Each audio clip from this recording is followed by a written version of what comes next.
Hello, we're back again because this show's so nice we decided to do it twice.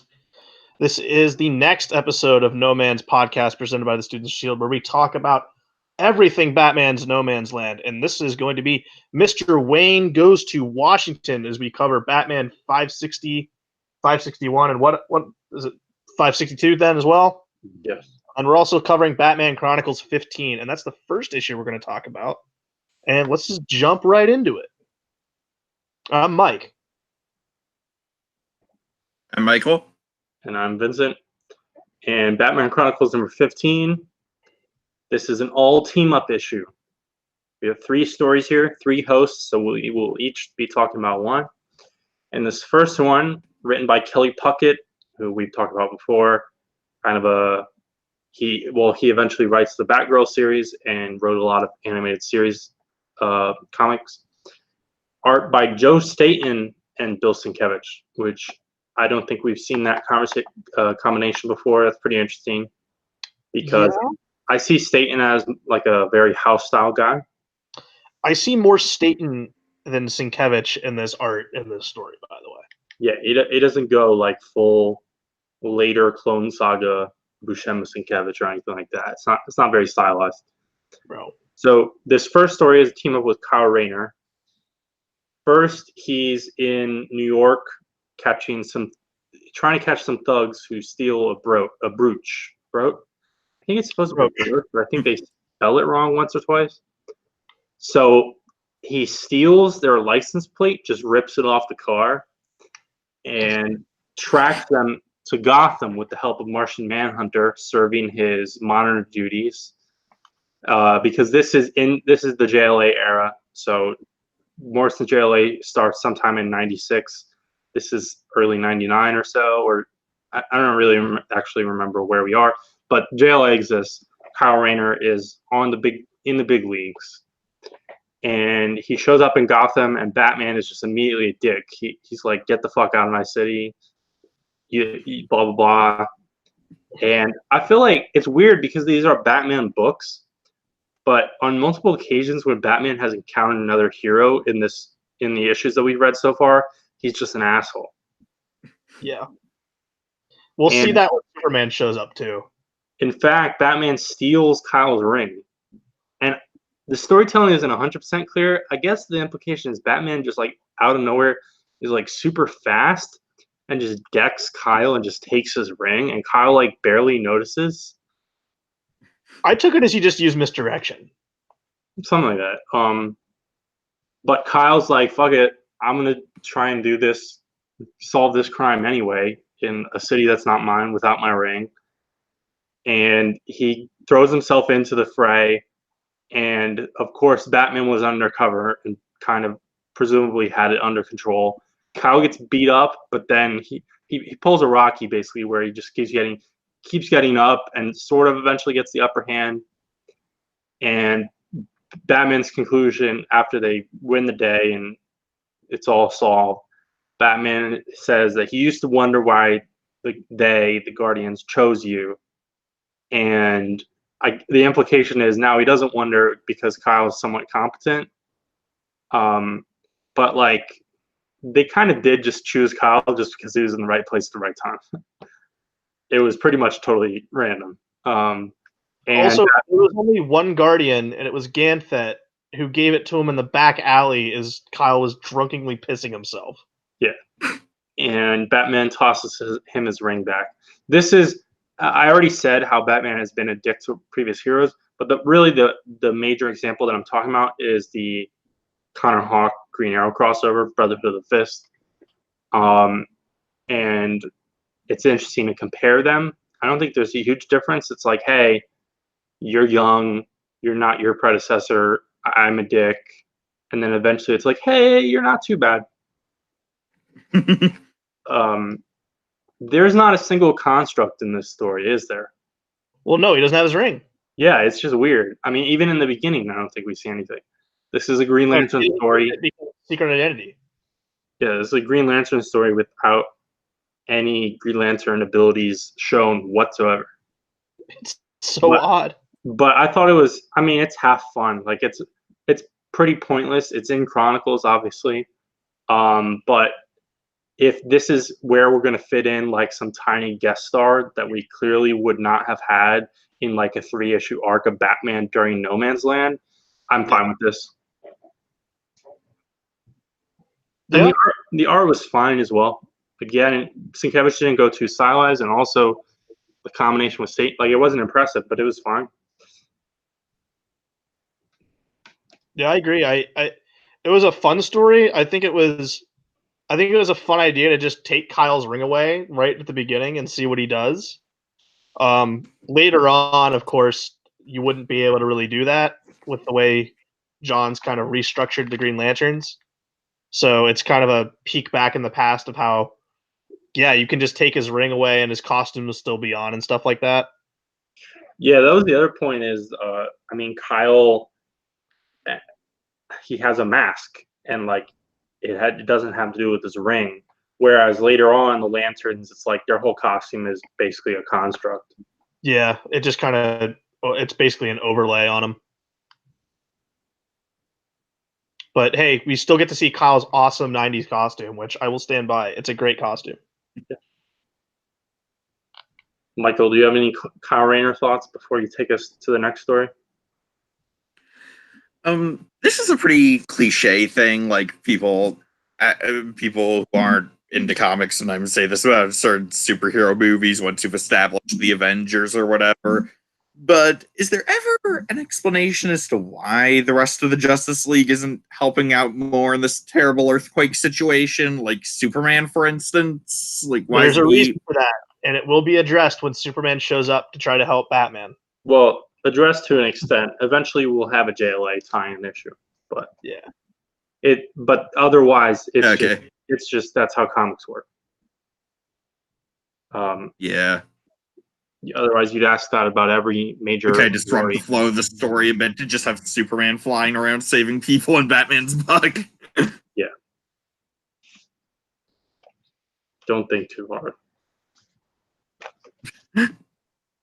Yeah, he's probably dealing with like Luthor, or got some kryptonite on him or something.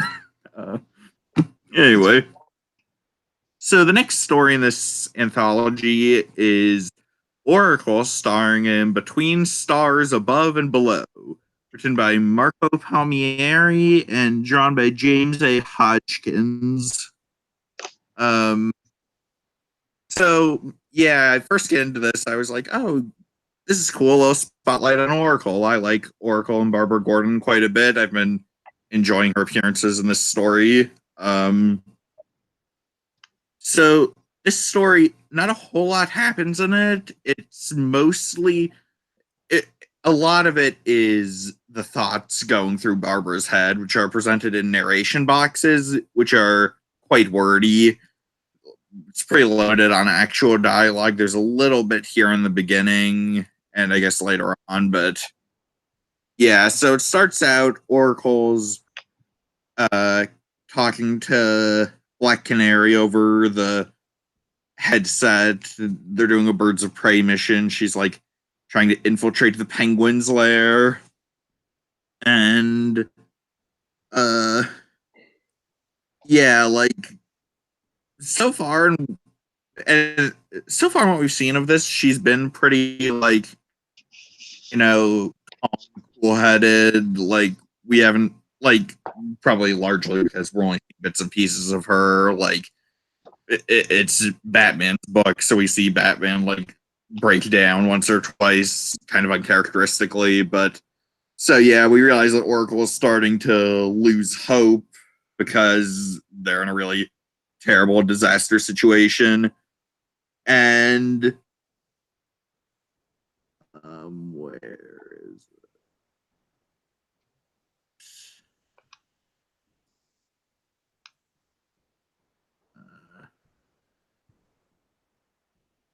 Is there? Trying to remember.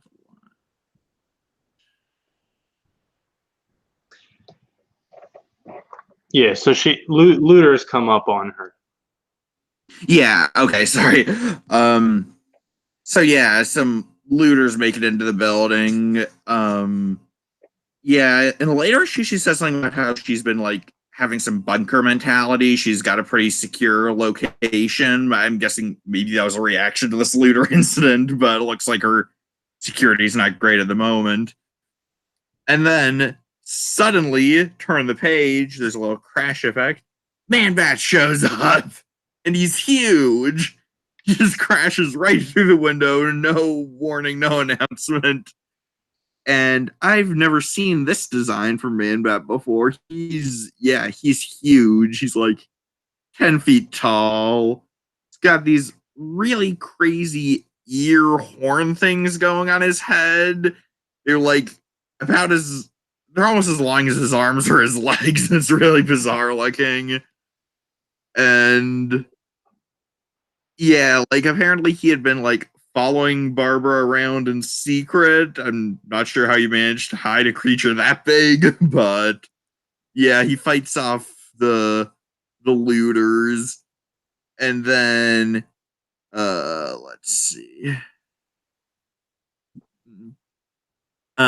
He takes Barbara on a little fly over the city, and yeah, that gives her hope back and gives her drive again, I suppose.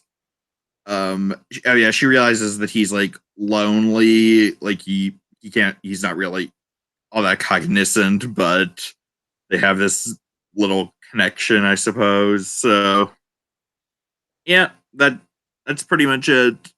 Um yeah, this was pretty wordy. Um yeah, Yeah, I thought the art was a little rough as well. Um, the art and the writing didn't impress me. It was cool seeing Man-Bat. I think this is the first time we've seen him on the podcast. I think it's the first time we've seen Man-Bat, but I mentioned it off air. Comics is a visual based medium, correct? So the rule of show don't tell is in full effect of trying to get the words and pictures moving in fluidity with each other. And we have this is 95% caption boxes. And it is all telling us what's happening. It's so redundant. This is terrible. Like I hated this and then also you have these caption boxes covering up like 75% of the pages too, so you can't even like really see the art. Like I thought the one like double page splash of Man-Bat carrying Babs over the city was cool, but like other than that, I hated this just because it's so much what a comic shouldn't be. It's just trying to be like almost like a pulp, which is the exact opposite of what I want. Yeah, there was one page which had like 10 caption boxes, which were all just like overly long paragraphs each. And I skipped all the captions, and I don't feel that I lost anything. Right. yeah, I was almost appalled how bad it was. But oh yeah, the thing where I was pausing earlier, I was trying to find. I remember that ended with she loved the city or whatever, and I'm trying to find where it was that it said she hated the city, and now I'm realizing, oh right, it's the first panel. Okay, so yeah, I'm not. I don't really even buy that Barbara just suddenly has like this huge like crisis of faith over the city, and then it just gets immediately restored by Man-Bat. I mean, it makes sense that you'd feel like giving up every so often when this goes up out of nowhere. I can't think of a time where Barbara or Man-Bat have any previous standing like of even like really knowing or working with each other in the past. Yeah, I did get that. The whole he's tracking her because he's lonely, and also where the heck was he hiding, and is he stalking her with his? Yeah, I have no idea. I wonder what his family's up to. Demented Beauty and the Beast dynamic. I don't know what the heck's going on here. Yeah, this story was bad, plain and simple. I thought it was bad. But in our final story, An Answer in the Rubble, which is a Question and Huntress team up by Greg Rucka and Roger Cruz. I was excited for this because it is it. If it's not the first, it's one of the first times Greg Rucka writes the Question and the Huntress, which he would go on to later write Huntress, Question, Cry for Blood, which I think it's called Batman Huntress, Cry for Blood, I think officially, but Question's in it.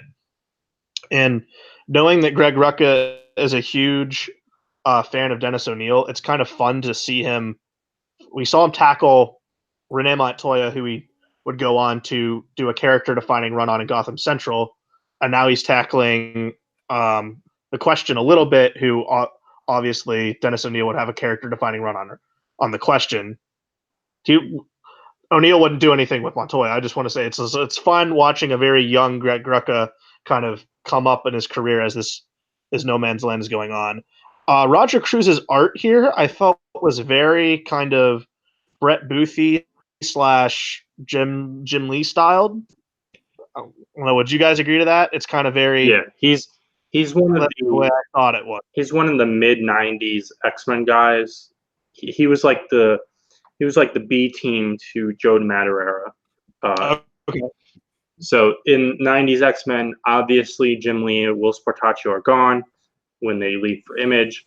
Then you have Romita's second run and the Kuberts and stuff like that. And then after that, you have like Joe Mad and Roger Cruz. Cool. But Roger Cruz, relatively versatile because, in fact, I think he did some of the X-Men First Class series, and that's only like, I mean, now it's like 10 years ago, but that was a drastically different style from the 90s. I think his art's pretty decent here. It's definitely out the era.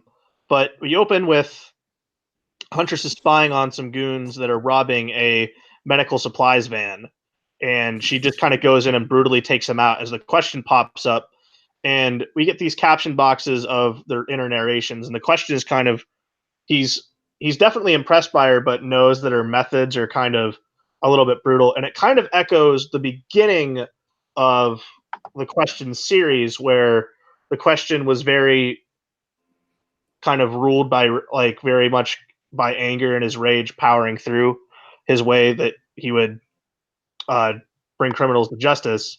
And I think this is the first time, and the Question's kind of seeing the same thing in Huntress, and he echoes that to her as he points out, hey, you completely just took all those guys out and didn't even figure out where they're coming from. And we learned that these people are coming from Hub City, which is where the Question's base of operations is, and they team up to go take them out.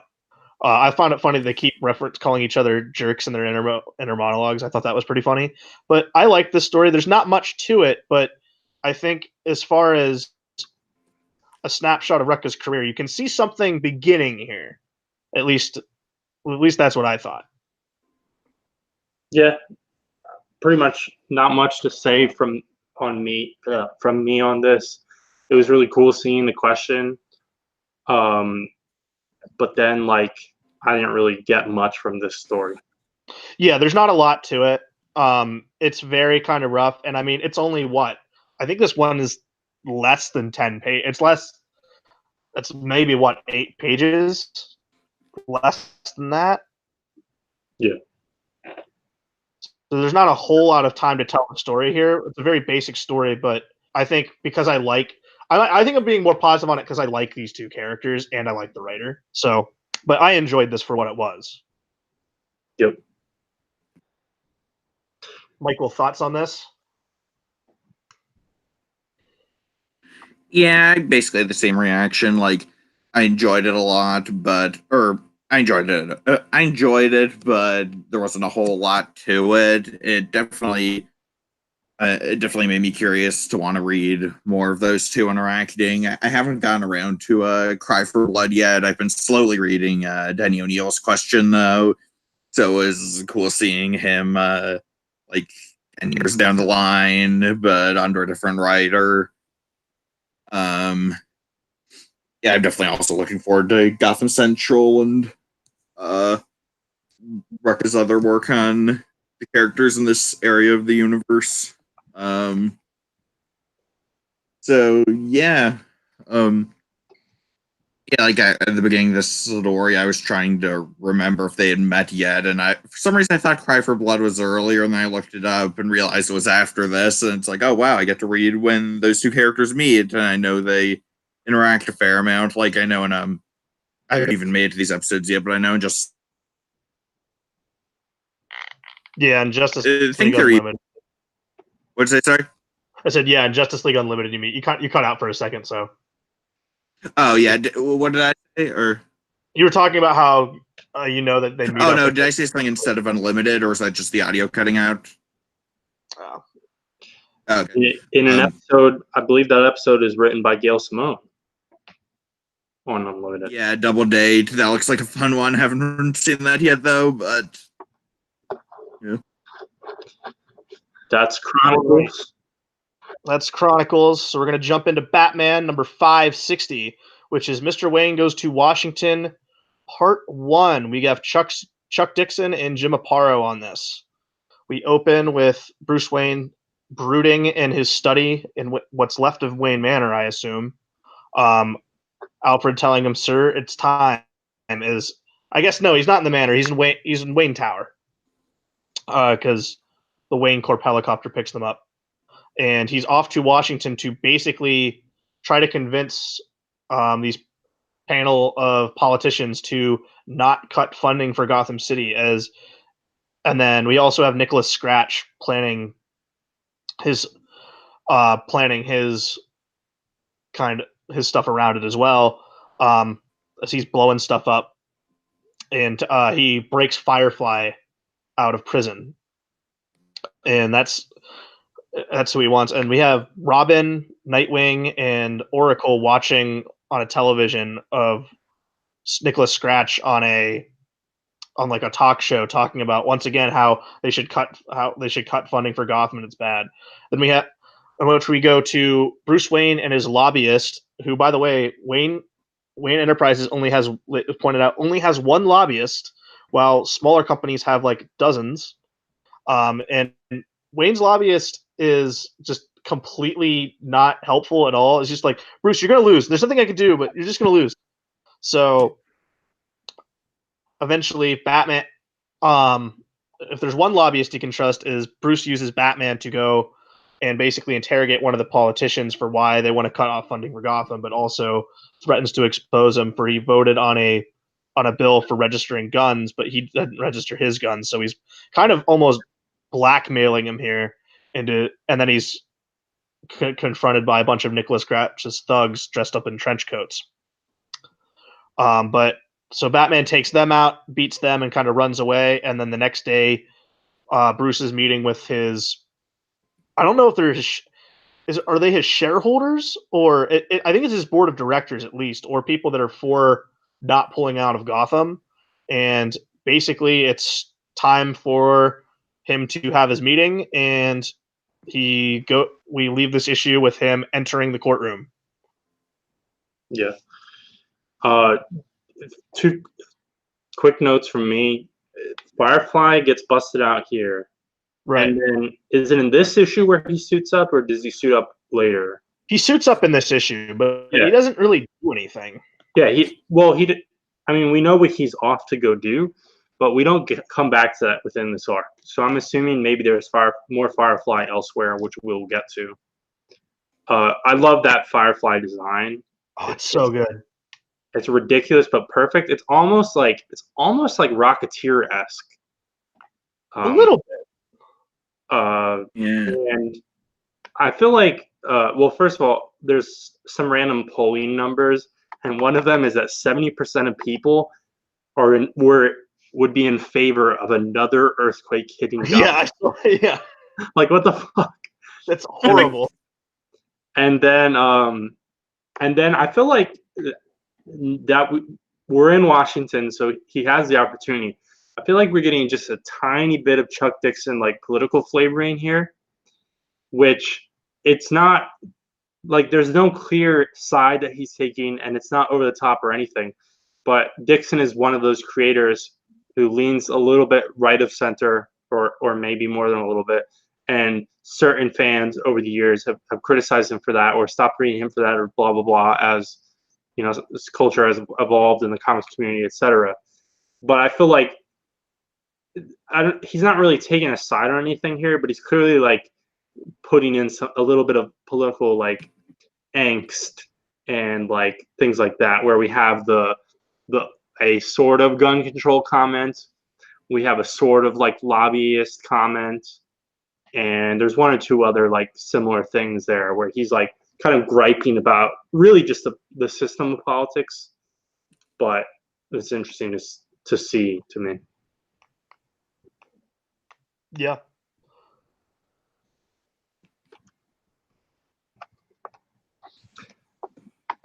I don't have anything else to say for this issue. Yeah. Okay, so next issue, Mr. Wayne Goes to Washington Part 2, Batman 561, once again, Dixon and Aparo.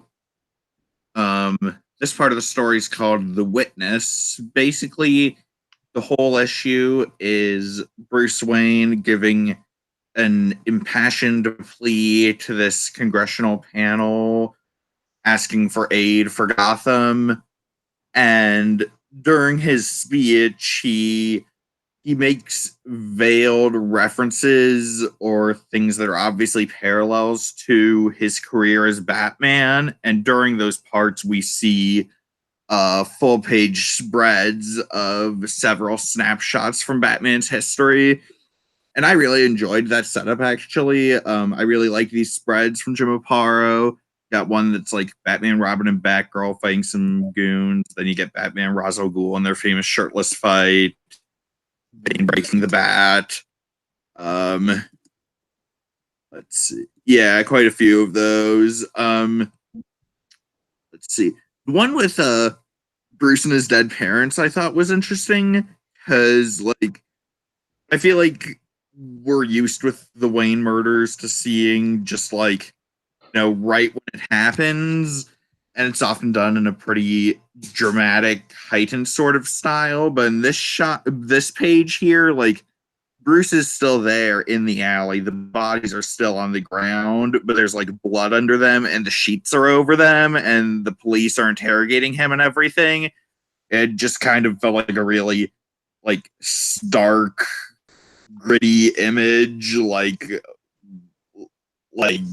oh wow, he's had to sit there with the bodies under those sheets for all this time with these people taking pictures and stuff. Just kind of gives like a little human, an extra human angle to that, I thought. Or like, and then we also get a spread of the bat crashing through the window, which I think before some of us have made jokes about how like no way a bat actually break that window, which in the old Golden Age version it just flies through the open window, but it's a dramatic image.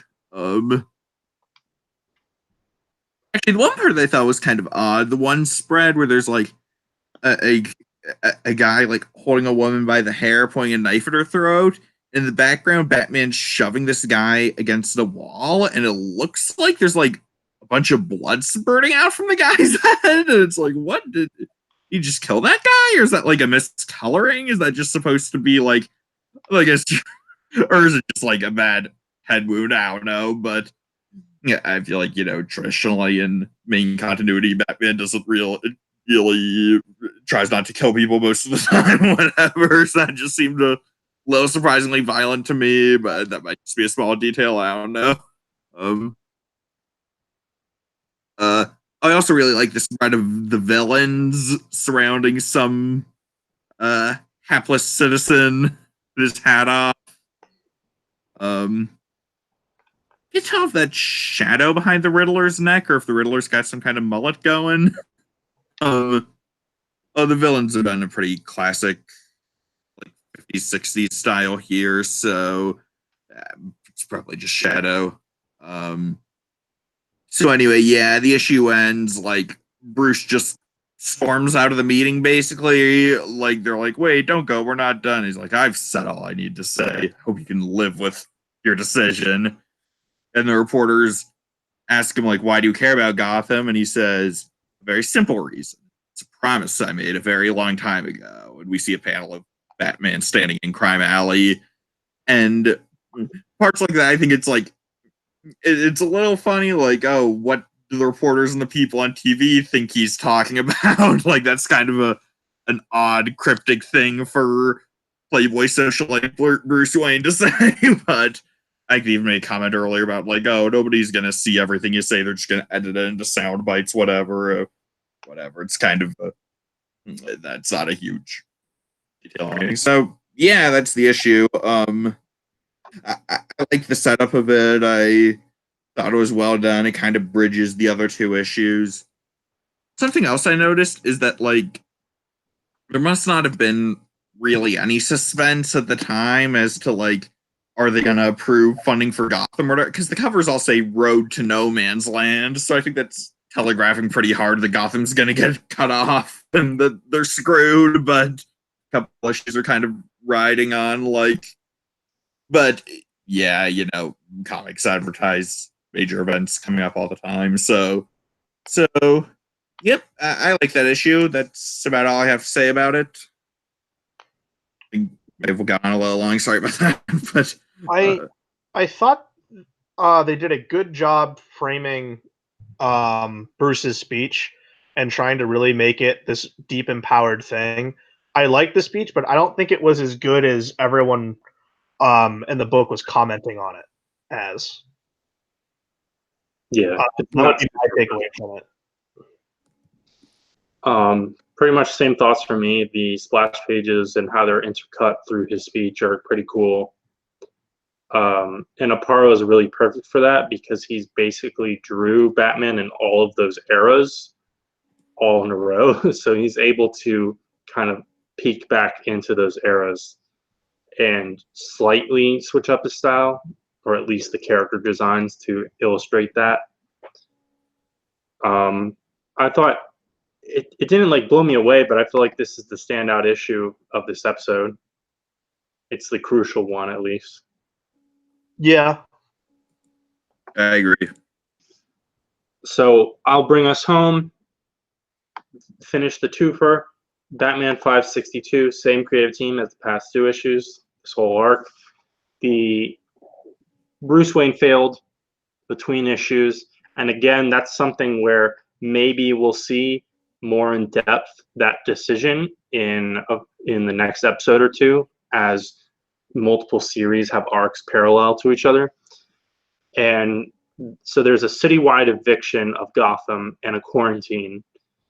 And it's not really clear because it seems like I wasn't clear. The one panel is like, the narration is like, yeah, even if you're a criminal and terrorist, mafia connected, you have to leave the city. I swear that's what it said, but then later, you know, they're like, yeah, we're trapping all the crazies in, because they show a splash page with some villains and stuff. But because there's like a panel where it's like, I think it's like kind of implied that like a mafia guy's getting out, but then Killer Croc tries to sneak out, but he's Killer Croc, so he jumps in the water and they try and shoot him. And once most people are out, the people who want to get out are out, the bridges are going to be destroyed and the tunnels flooded. And this is where we get to No Man's Land and Dark Knight Rises, where Dark Knight Rises pulls from this, which is literally just the bridges being fucked up. And Scratch's demon dudes, we learn, as we referenced earlier, are genetically altered. They're not masks. Those are their faces. And I don't know when we'll get the full explanation of that. Like we learned that those are their faces and they're genetically altered. But are we going to see? Yeah, Nicholas Scratch has this weird like clone army that he creates. So they're trying to kill Gordon. They failed an assassination attempt. Scratch has a dedicated assassin to try and kill Bruce Wayne, but there's some jiggering going on, and so the assassin hits the mayor. So the mayor of Gotham is dead, and then Lucius Fox and I don't even remember this woman's name, other minor supporting character, they escape through a helicopter, and I guess Lucius is just gone. I mean, it sort of makes sense. Like, there's no strong reason for him to stick around, at least for the moment, until more reconstruction gets along. But he just grabs up all the files and is out. And they make a reference to the Rodney King riots. And there's another great villains panel from Aparo, and they're all in jumpsuits, so it's not like super comic booky. But I really like his Joker here. It's a very Silver Agey Joker.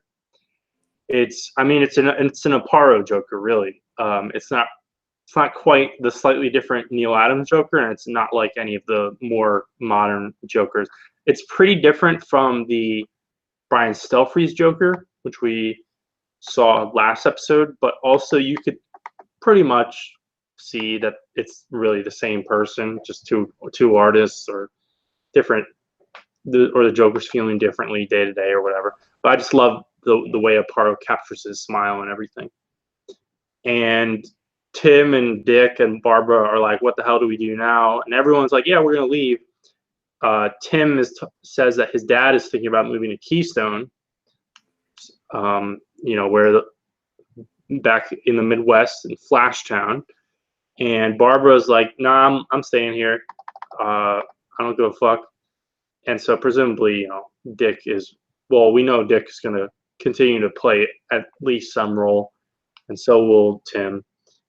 And the eviction and the quarantine were a executive action from the president jumping the gun. But Congress, I guess they want to just vote on it anyway, just confirm it, and to just show that they are assholes. And so the final vote happens, and they confirm that, but Bruce was not there. And what I realized at the end, and maybe it's just that I didn't take down certain notes and everything, Batman is really not in this issue much, or at least he doesn't do anything. Batman doesn't really do anything of importance in this final issue. Right. It's really touching on this is the new status quo and some of the minor characters, setting them up. Again, it's Dixon, it's Aparo, it's Batman. Even though Batman doesn't do much, it's a solid issue, solidly written, solidly drawn. That's this whole arc. Really, these three issues, are laying the foundation for the actual No Man's Land status quo.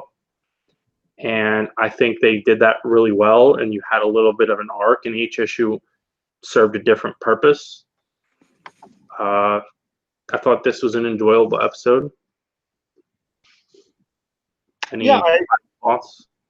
I mean, a little bit of a mixed bag, but I know we've been talking about getting to like this pivotal moment of Mr. Wayne Goes to Washington. I don't think it disappointed, but I don't think it's overall that great. But I thought it was all right. I think I enjoyed the Azrael stuff more though. Is looking at both episodes we recorded tonight. I enjoyed Azrael more than this. I think that might be due to the fact that there was a lot more action, and I felt more kind of plot moving in Azrael. Not to say there wasn't any kind of plot moving here, because we just had the bridges blow up in Gotham, but it was kind of very static, staying to like in Washington D.C. in just this testimonial hearing. Yep. Michael, any concluding thoughts? No, not really. Just, yeah, this was a solid chunk, I'd say. Like, part of the Chronicles was a bit of a dip in quality, and some of the scratch stuff is a little silly but fun. And this is a decent segment, I'd say. Yeah. All right, you heard it here first. Decent, which is, granted, far a step above a lot of the Clone Saga stuff. That's true. I mean, without a doubt, that's true. So thanks for watching this episode. Tune in next time, where I believe we're doing a Shadow the Bat arc, but check next time and you will know for sure. We'll know for sure. Bye-bye.